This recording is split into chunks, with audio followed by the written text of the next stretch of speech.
Sir, ಇವಾಗ ಇಂಡಿಯಾದಲ್ಲಿ ಎಷ್ಟು ಮಾರ್ಕ್ಸ್ ಬಂದ್ರೆ MBBS ಸೀಟ್ ಸಿಗುತ್ತೆ? ನಮ್ಮ ಭಾರತದಲ್ಲಿ ಇರೋದು ಸುಮಾರು 26-27 ಲಕ್ಷ ವಿದ್ಯಾರ್ಥಿಗಳು. ಸೊ ಇಂಡಿಯಾದಲ್ಲಿ ನಂಗೆ ಸೀಟ್ ಸಿಗಲ್ಲ, ನಂಗೆ ತುಂಬಾ ಕಮ್ಮಿ ಮಾರ್ಕ್ಸ್ ಬಂದಿದೆ ಅಂಡ್ ನನ್ನ ಬಜೆಟ್ ಕೂಡ ತುಂಬಾ ಕಮ್ಮಿ ಇದೆ ಅಂತವರಿಗೆ ಯಾವ ಕಂಟ್ರಿನ ನೀವು ಸಜೆಸ್ಟ್ ಮಾಡ್ತೀರಾ? ಸ್ಟೂಡೆಂಟ್ಗೆ 20-23 ಲಕ್ಷ ರೂಪಾಯಿ ಬಜೆಟ್ ಇದ್ರೆ ಸಾಕು. 6 ವರ್ಷ ಟೈಮ್ ಕೊಡ್ತೀನಿ. 12 ಇನ್ಸ್ಟಾಲ್ಮೆಂಟ್ಸ್ ಇರುತ್ತೆ. ವಿದೇಶದಲ್ಲಿ MBBS ಮಾಡಕ್ಕೆ ಅವಕಾಶ ಡಾಕ್ಟರ್ ಡಿಮ್ಸ್ ವತಿಯಿಂದ ಮಾಡ್ಕೊಂಡು ಜಾಸ್ತಿ MBBS ಮಾಡಕ್ಕೆ ಯಾಕೆ ರಷ್ಯಾ ಅಂಡ್ ಜಾರ್ಜಿಯಾ ಹೊಂದಿದೆ? ಮೇಜರ್ ಅಡ್ವಾಂಟೇಜ್ ಏನಂದ್ರೆ ರಷ್ಯಾದಲ್ಲಿ ಗವರ್ಮೆಂಟ್ ಫಂಡ್ ಇದೆ. 40 ವರ್ಷದಿಂದ ಸ್ಟೂಡೆಂಟ್ ರಷ್ಯಾಗೆ ಹೋಗ್ತಿರೋದು. ರಷ್ಯಾ ಹಾಗೆ ಜಾರ್ಜಿಯಾ ದೇಶಗಳಲ್ಲಿ ಫುಡ್ ಸೇಫ್ಟಿ ಅಕೊಮಡೇಷನ್ ಬಗ್ಗೆ ಏನ್ ಹೇಳ್ತೀರಾ? ಜಾರ್ಜಿಯಾದಲ್ಲಿ MBBS ಮಾಡ್ಬೇಕಂತ ಹೇಳಿದ್ರೆ ಸೇಫ್ಟಿ ಮೆಜರ್ಸ್ 100% ಇರುತ್ತೆ. ಏನು ವರಿ ಮಾಡೋ ನೆಸೆಸಿಟಿ ಇಲ್ಲ. ಜಾರ್ಜಿಯಾ ದೇಶದಲ್ಲಿರುವಂತಹ 4-5 ಕಾಲೇಜಸ್, ಯಾವ ಕಾಲೇಜಸ್ಗೆ ಸ್ಟೂಡೆಂಟ್ಸ್ ನೀವು ಕಳಿಸ್ತೀರಾ ಇಂಡಿಯಾದಿಂದ? One of the biggest campus 19 affiliated hospitals ಇರುವಂತಹ ಒಂದು medical college, that is SEU, Georgia national university. India ಅಲ್ದಿರ ಬೇರೆ ಯಾವ ದೇಶಗಳಲ್ಲಿ ಕಮ್ಮಿ ಬಜೆಟ್ ಅಲ್ಲಿ MBBS ನ ಮುಗಿಸ್ಬೋದು ಗೊತ್ತಾ? Russia and Georgia. ಯಾಕೆ ಏನು ಅಂತ ಈ ವಿಡಿಯೋದಲ್ಲಿ ತಿಳ್ಕೊಳ್ಳೋಣ ಬನ್ನಿ. ಸರ್, ಇವಾಗ ಇಂಡಿಯಾದಲ್ಲಿ ಎಷ್ಟು ಮಾರ್ಕ್ಸ್ ಬಂದ್ರೆ MBBS ಸೀಟ್ ಸಿಗುತ್ತೆ? ನಮ್ಮ ಭಾರತದಲ್ಲಿ ಇರೋದು ಸುಮಾರು 26-27 ಲಕ್ಷ ವಿದ್ಯಾರ್ಥಿಗಳು ಈ ಒಂದು ನೀಟ್ ಕಾಂಪಿಟೇಷನ್ ಎಕ್ಸಾಮ್ ಅನ್ನ ಅಪಿಯರ್ ಆಗಿದ್ರು. ಅದರಲ್ಲಿ ಸೀಟ್ಸ್ ಇರೋದು ಕೇವಲ 1,06,000 ಮಾತ್ರ.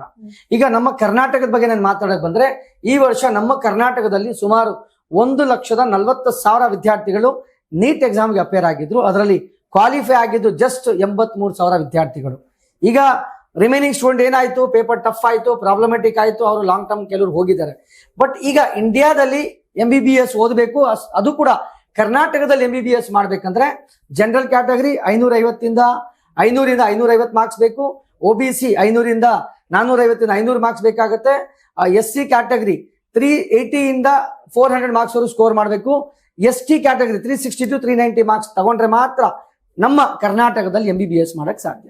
ಇವಾಗ ನನಗೆ ಇಂಡಿಯಾದಲ್ಲಿ MBBS ಮಾಡೋ ಕ್ಯಾಟಗರಿಗೂ ಬೇರೆ ದೇಶಗಳಿಗೂ ಡಿಫ್ರೆನ್ಸ್ ಇದೆ. ಸೊ ಇಂಡಿಯಾದಲ್ಲಿ ನಂಗೆ ಸೀಟ್ ಸಿಗಲ್ಲ, ನಂಗೆ ತುಂಬಾ ಕಮ್ಮಿ ಮಾರ್ಕ್ಸ್ ಬಂದಿದೆ ಅಂಡ್ ನನ್ನ ಬಜೆಟ್ ಕೂಡ ತುಂಬಾ ಕಮ್ಮಿ ಇದೆ ಅಂತವರಿಗೆ ಯಾವ ಕಂಟ್ರಿನ ನೀವು ಸಜೆಸ್ಟ್ ಮಾಡ್ತೀರಾ? ಈಗ ಕ್ಯಾಟಗರಿ ವೈಸ್ ಬಗ್ಗೆ ನಾನು ಮಾತಾಡಕ್ ಬಂದ್ರೆ, ನಮ್ಮ ಸ್ಟೂಡೆಂಟು ಇಂಡಿಯಾದಲ್ಲಿ ತಗೋಬೇಕಂದ್ರೆ ಅಂತೂ ಡಿಫಿಕಲ್ಟ್ ಇದೆ. ಫಾರಿನ್ ಅಲ್ಲಿ ಇರುವಂತಹ ಗವರ್ಮೆಂಟ್ ಮೆಡಿಕಲ್ ಕಾಲೇಜಲ್ಲಿ ಓದಕ್ಕೆ ಜಸ್ಟ್ ಎಲಿಜಿಬಲ್ ಆಗಿದ್ರೆ ಸಾಕು. OBC SC ST 113 marks, general category 144 marks ಇದ್ರೆ ಸಾಕು. ಅವ್ರಿಗೆ ಫಾರಿನ್ ಅಲ್ಲಿ ಇರುವಂತಹ ಟಾಪ್ ಮೆಡಿಕಲ್ ಕಾಲೇಜಲ್ಲಿ MBBS ಮಾಡಕ್ಕೆ ಅವಕಾಶ ಇರುತ್ತೆ. ಮತ್ತೆ ಬಜೆಟ್ ವಿಚಾರಕ್ಕೆ ಬಂದ್ರೆ, ಸ್ಟೂಡೆಂಟ್ಗೆ 20-23 ಲಕ್ಷ ರೂಪಾಯಿ ಬಜೆಟ್ ಇದ್ರೆ ಸಾಕು. 20-23 ಲ್ಯಾಕ್ ರುಪೀಸ್ ಬಜೆಟ್ ಇದ್ರೆ 6 ವರ್ಷ ಟೈಮ್ ಕೊಡ್ತೀನಿ. 12 ಇನ್ಸ್ಟಾಲ್ಮೆಂಟ್ಸ್ ಇರುತ್ತೆ. 6 ಇಯರ್ ಟೈಮ್ 12 ಇನ್ಸ್ಟಾಲ್ಮೆಂಟ್ಸ್ ಅಲ್ಲಿ ಕರ್ನಾಟಕದಲ್ಲಿ ಇರುವಂತಹ ಇಂಜಿನಿಯರಿಂಗ್ ಓದೋ ಒಂದು ದುಡ್ಡಲ್ಲಿ ವಿದೇಶದಲ್ಲಿ MBBS ಮಾಡಕ್ಕೆ ಅವಕಾಶ ಡಾಕ್ಟರ್ ಡಿಮ್ಸ್ ವತಿಯಿಂದ ಮಾಡಿಕೊಡ್ಬೋದು. ಸರ್, ನೀವ್ ಹೇಳ್ದಾಗೆ ರಷ್ಯಾ ಅಂಡ್ ಜಾರ್ಜಿಯಾನ ಚೂಸ್ ಮಾಡ್ತಾರೆ ಜಾಸ್ತಿ MBBS ಮಾಡಕ್ಕೆ. ಯಾಕೆ ರಷ್ಯಾ ಅಂಡ್ ಜಾರ್ಜಿಯಾ ಓನ್ಲಿ?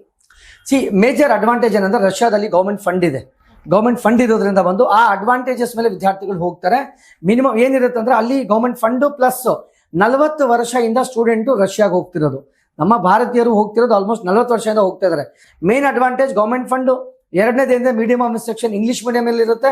ಮೂರನೇದು ಸ್ಟೂಡೆಂಟ್ಗಳಿಗೆ ಈಗ ಆಪ್ಷನ್ಸ್ ಏನಿರುತ್ತೆ, ಒಂದು ಒಳ್ಳೆ ಇನ್ಫ್ರಾಸ್ಟ್ರಕ್ಚರ್ ಅನ್ನ ಕೊಡ್ತಾರೆ, ಎಕ್ಸ್ಚೇಂಜ್ ಆಪರ್ಚುನಿಟಿಗಳನ್ನ ಕೊಡ್ತಾರೆ. ಈ ಒಂದು ಕಂಟ್ರಿಗೆ ಅತಿ ಹೆಚ್ಚು ವಿದ್ಯಾರ್ಥಿಗಳು ಹೋಗ್ತಾರೆ.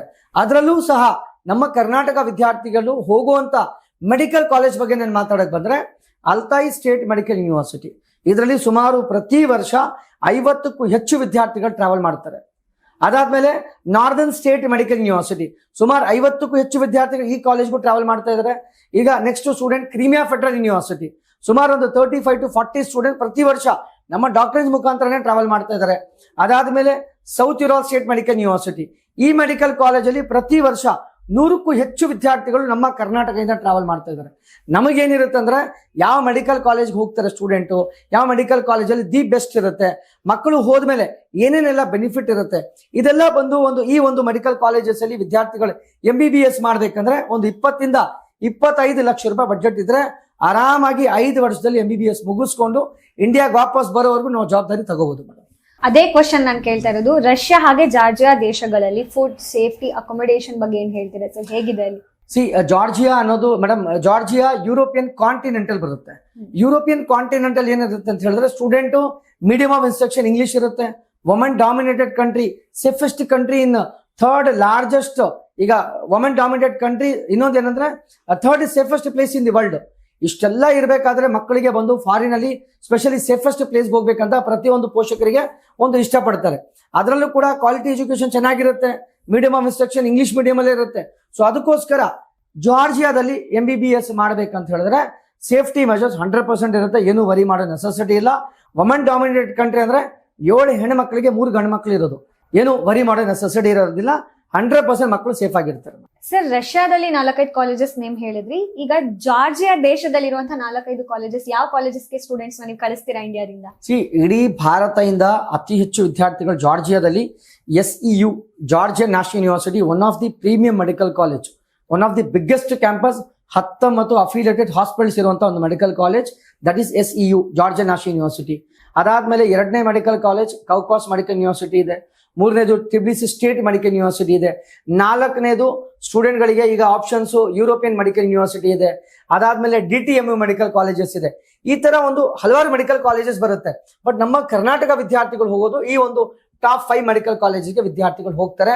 ನೀವು ಕೂಡ ಈ ಒಂದು ಮೆಡಿಕಲ್ ಕಾಲೇಜಲ್ಲಿ MBBS ಮಾಡ್ಬೇಕಂದ್ರೆ ಆಸ್ ಸೂನ್ ಆಸ್ ಪಾಸಿಬಲ್ ನೀವು ಡಿಸೈಡ್ ಮಾಡಿದ್ರೆ ಒಂದು ಮಿನಿಮಮ್ ಬಜೆಟ್, ಮಿನಿಮಮ್ ಮಾರ್ಕ್ಸ್ ಇದ್ರೂ ಕೂಡ ನಿಮ್ಮ ಡ್ರೀಮ್ ಅನ್ನ ಫುಲ್ಫಿಲ್ ಮಾಡಕ್ಕೆ ಡಾಕ್ಟರ್ ಡ್ರೀಮ್ಸ್ ನಿಮ್ ಜೊತೆ ಇರುತ್ತೆ. ರಷ್ಯಾ ಅಂಡ್ ಜಾರ್ಜಿಯಾ ದೇಶಗಳಲ್ಲಿ MBBS ಮುಗಿಸ್ಕೊಂಡು ಬಂದ್ಮೇಲೆ ನಮ್ಮ ಇಂಡಿಯನ್ಸ್ಗೆ ಏನ್ ಆಪರ್ಚುನಿಟಿ ಇದೆ, ಇಲ್ಲಿ ಯಾವ ರೀತಿ ವ್ಯಾಲ್ಯೂ ಏನಿದೆ? ಈಗ common entrance common exit equal ಮಾಡಿದ್ಮೇಲೆ ಯಾವುದೇ ರೀತಿ ಪ್ರಾಬ್ಲಮ್ ಬರಲ್ಲ. ಸ್ಟೂಡೆಂಟ್ ಎಂಟ್ರಿ ನೀಟ್ ಬರೀತಾರೆ, ಎಕ್ಸಿಟ್ ನೆಕ್ಸ್ಟ್ ಬರೀತಾರೆ. ಎಂಟ್ರಿ ಎಕ್ಸಿಟ್ ಬರೆದ್ಬಿಟ್ಟು ಸ್ಟೂಡೆಂಟ್ ಇಲ್ಲಿ ಎಲಿಜಿಬಲ್ ಆಗಿ ಇಂಡಿಯಾದಲ್ಲಿ ಕೆಲಸ ಆರಾಮಾಗಿ ಮಾಡ್ಕೋಬಹುದು, ಯಾವುದೇ ರೀತಿ ಅಬ್ಜೆಕ್ಷನ್ಸ್ ಬರಲ್ಲ. ಎಕ್ಸಿಟ್ ಎಕ್ಸಾಮ್ ಅನ್ನೋದು ನ್ಯಾಷನಲ್ ಎಕ್ಸಿಟ್ ಎಕ್ಸಾಮ್ 300 ಮಾರ್ಕ್ಸ್ಗೆ ಎಕ್ಸಾಮ್ ಇರುತ್ತೆ, 150 ಮಾರ್ಕ್ಸ್ ತಗೋಬೇಕು. ಈ ಒಂದು ಆಪರ್ಚುನಿಟಿ ಬಂದು ಅದು ಕೂಡ ಡಾಕ್ಟರ್ ಡ್ರೀಮ್ಸ್ ವತಿಯಿಂದ ನಾವು ಪ್ರೊವೈಡ್ ಮಾಡ್ತೀವಿ. ಸ್ಟೂಡೆಂಟ್ಗೆ ಜಸ್ಟ್ ಕಳಿಸೋದು ಅಷ್ಟೇ ಕೆಲಸ ಅಲ್ಲ, 6 ವರ್ಷ ಅವ್ರ ಜೊತೆ ಇದ್ದು ಎಕ್ಸಿಟ್ ಎಕ್ಸಾಮ್ಗೆ ಪ್ರಿಪೇರ್ ಮಾಡಿಸಿ ಸ್ಟೂಡೆಂಟ್ ಇಂಡಿಯಾಗೆ ವಾಪಸ್ ಬಂದು ನಮ್ಮ NMC ಇಂದ ರಿಜಿಸ್ಟ್ರೇಷನ್ ಕಾಪಿ ತಗೊಳ್ಳೋವರೆಗೂ ಜವಾಬ್ದಾರಿ. ಮತ್ತೆ ಕರ್ನಾಟಕ ಬೋರ್ಡು KMC ಅಲ್ಲಿ ರಿಜಿಸ್ಟ್ರೇಷನ್ ಮಾಡೋವರೆಗೂ ಹೋಲ್ ಅಂಡ್ ಸೋಲ್ ಬಂದು ಜವಾಬ್ದಾರಿ ಅದು ಡಾಕ್ಟರ್ ಡ್ರೀಮ್ಸ್ ಆಗಿರುತ್ತೆ. ನಿಮ್ಮ ಮಕ್ಕಳನ್ನ ಕರ್ಕೊಂಡ್ ಬನ್ನಿ, ಅಪ್ಲಿಕೇಶನ್ ನ ಫಿಲ್ ಮಾಡಿ ಹೊರ ದೇಶಕ್ಕೆ MBBS ಮಾಡೋಕೆ ಕಳಿಸಿ. ಇಲ್ಲಿಂದ ಹೋಗಿ ವಾಪಸ್ ಇಂಡಿಯಾಗೆ ಬರೋವರೆಗೂ ಕಂಪ್ಲೀಟ್ ಜವಾಬ್ದಾರಿಯನ್ನ ಡಾಕ್ಟರ್ ಡ್ರೀಮ್ಸ್ ಅವರೇ ತಗೋತಾರೆ.